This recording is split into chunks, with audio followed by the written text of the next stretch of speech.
Greetings and salutations, viewers. I'm StarPrincessHLC, and welcome back to Cupid. When we last left off, we took care of Chapter 1.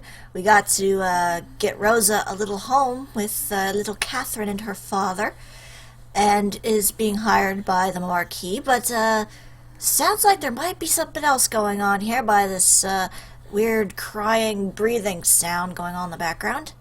So let's see what's going to happen. It's funny, is it not? They always leave you. Such is the way of the world. Mother, is that you? The more you love, the more you lose. Oh, it seems like they'll stay forever, but they never do. I'm the only one who stays, my lovely Rose. My love is the only love you need. You are always so weak, always so loving to people who did not deserve it. I told you to get rid of her, didn't I? I told you to be wary. I knew it from the start, my Rose. She was nothing but selfish. She led you astray. Excuse me, what? Oh,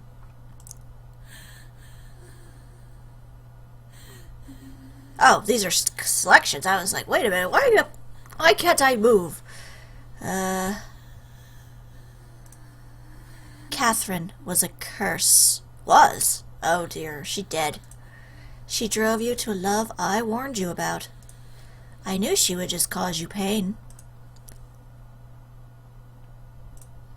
I was so worried about you, darling.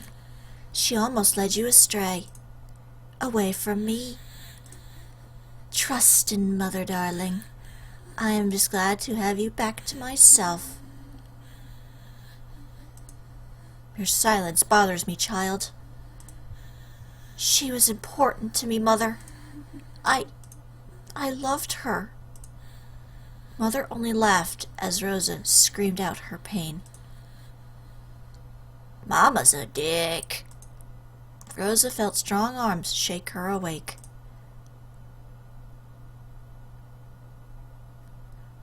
Rosa. Oh no, it was the old guy. Rosa! She opened her eyes and was hit by a strange sadness that crushed her.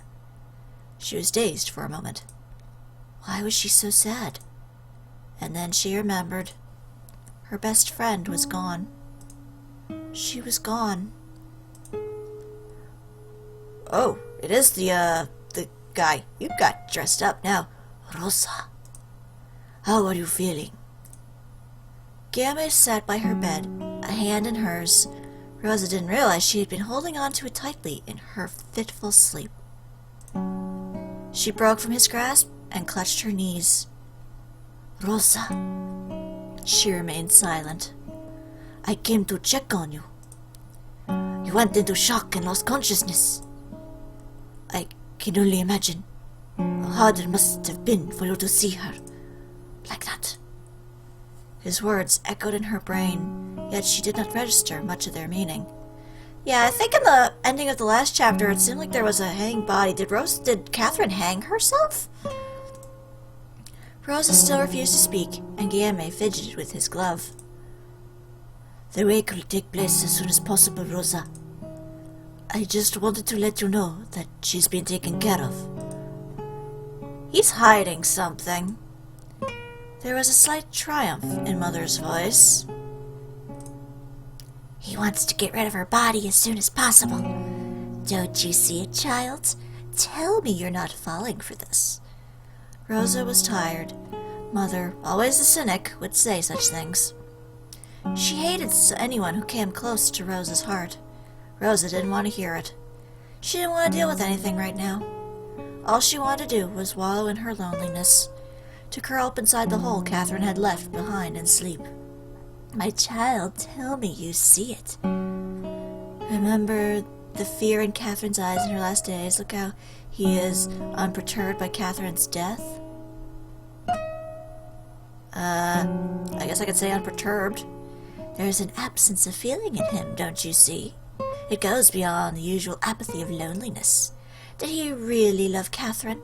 How well do you even know him, child? I've known him for as long as I knew Catherine, Mother. He is a close friend.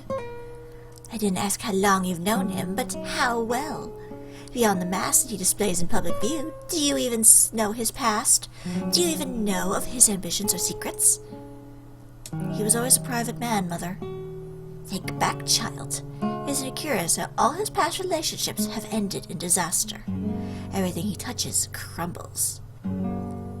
But that doesn't necessarily mean it's him. It just means that he has problems picking the right person. It depends. I mean, I guess it's... Well, we'll see what happens, I guess, in the story. That is not enough to accuse him of anything. You idiot! He is different. He does not belong. You have felt it too, haven't you? Rosa looked at Guiellme with new eyes now. A hint of doubt slithered out from beneath her sadness. Rosa wanted something to blame, a cask for all her regrets. Guiellme seemed like the perfect candidate, didn't he? Yes, you're finally seeing it. Open your eyes, child. It made sense. Guiellme and Catherine's relationship began to pewter off into coldness right before she died. Her mental instability only served to compound the fracture in their relationship. Perhaps Guiellme was tired of her and had her killed off for convenience. Or perhaps Catherine, in her psychotic state, killed herself to spite him. Rosa stared at the man beside her. He is not to be trusted, child. He is a demon. A sexy, sexy demon. Guiellme returned Rosa's angry stare with a resolute look. I know you must hate me, Rosa. I am aware that I only aggravated Catherine's condition with my presence. I know the feeling where I am not wanted. He stood up, a hard yet kind look on his face. Just remember that I will always be here for you. As much as I was there for Catherine, even though she spat me out. Rosa bit her lip. When Catherine had refused to eat, it had been Guiellme who fed her and attended to her. Despite Catherine hurling abuse at him, he had tried to care for the sick woman himself. Lies! All lies! Keeping up appearances. Then what is it that he has done, Mother? Catherine committed suicide. It was not by his hand that she died. You can fake suicide, just saying. Especially if it was a hanging. Doesn't necessarily mean she was the one who put the noose around her neck. Are you just going to leave it at that? Look at his face and tell me you trust him wholeheartedly. Rosa tried to search for the answer in Guielme's eyes, but as always, his face betrayed only few emotions. I don't know. Mother was screaming now. He killed her! I am sure he did! And you're letting him get away with it! Please, my head hurts. It's weird enough that you're talking to me when you're supposed to be dead. And you say you loved her. You never loved her, you selfish child. I've always known you were the selfish, just like your father. Stop! You throw people away. Didn't you throw me away when I inconvenienced you? Admit it. You were secretly relieved I died. No, stop it! She screamed back at that last voice. Her mouth quivered. Guiellme stared at Rosa in shock. Why do I always end up with the crazy ones? The outburst had accidentally come out aloud. It pulled a plug that kept the tears from pouring out. Now her vision clouded and she blinked them away again and again. And it's even more interesting because she only has one eye. She was not sobbing. She didn't even realize her face was wet.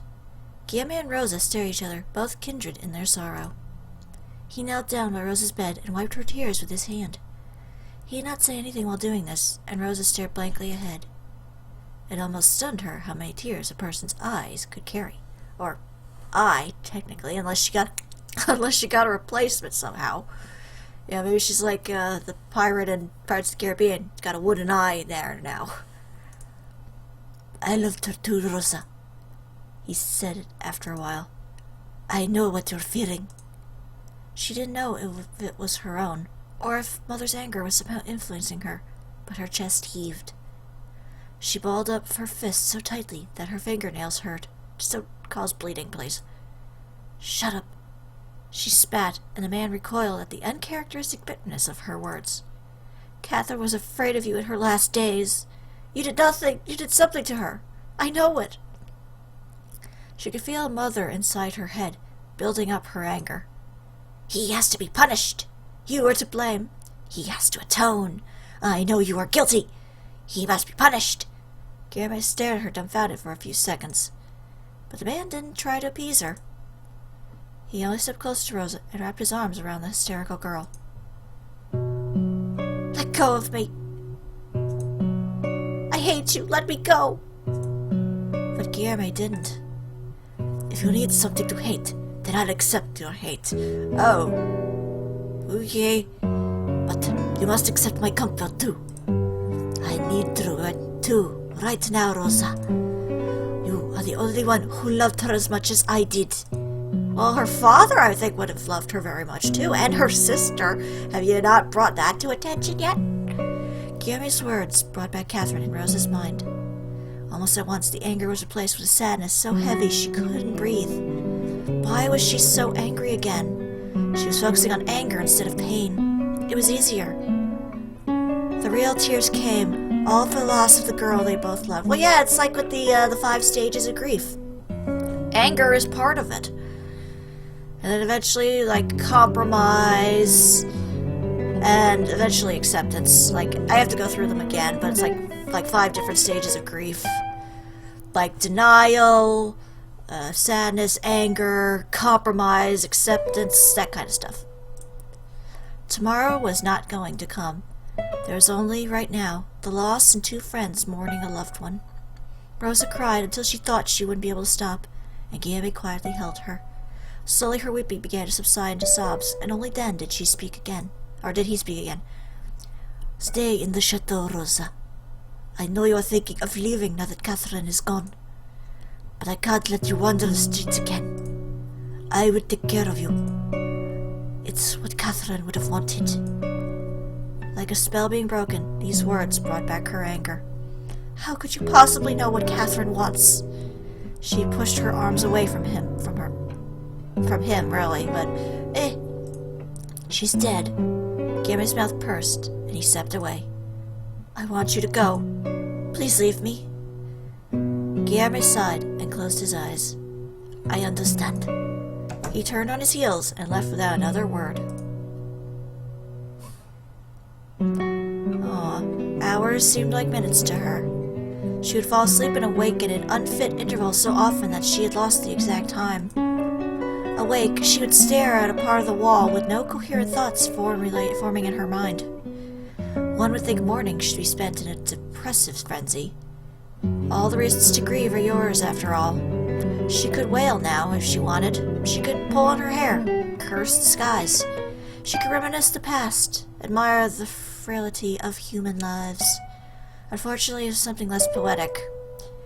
Pain was simple. It was clean. It was a well-sharpened knife that sliced through the heart in one stroke. No blood, no mess. Empty. When tears were spent, there was just a hole where your heart had been. The hurt called out to you. It lingered. But since there was nothing there anymore, you couldn't find where the pain ended and you began. Rosa slept all day. The sun had gone down twice before she shifted from her bed. She stood up slowly, deliberately with a purpose. My child, you know I hurt when you hurt.